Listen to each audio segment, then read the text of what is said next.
So what you can also do is you can add in background music inside of quick edit mode. So to do that, over here you can see that add music is an option, and once you click on it, over here on the right hand side you can see that there's different musics that you can choose from. Let's say for example you can choose this,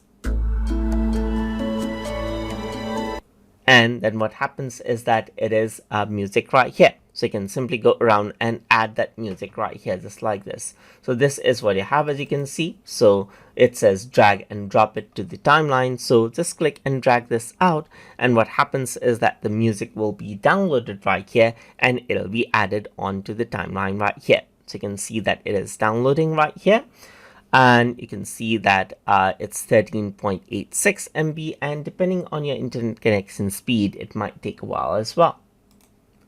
And over here you can see the music right here, just like this.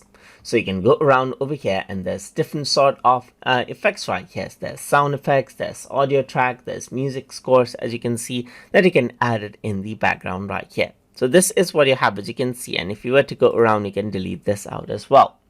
If you were to go around and click on the folder button right here, just like this, then it says add audio from computer over here as well. So just go around and double click it, and if I were to go around over here onto, let's say for example, my TutorTube folder right here, then what I can do is I can go around over here onto let's say for example audio section. So if I were to go around onto audio section right here, then this is what you have. So if I were to go around and select this and click on open, then what happens is that this is the audio right here. So if I were to press the play button,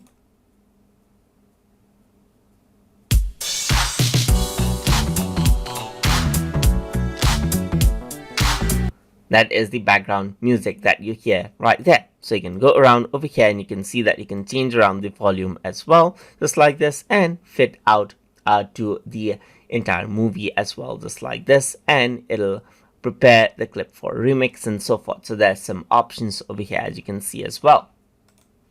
And then what happens is that it fits it out to this particular entire edit right here.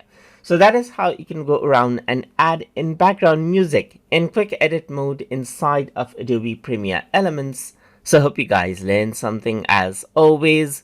And as always, please like, comment, share, and subscribe.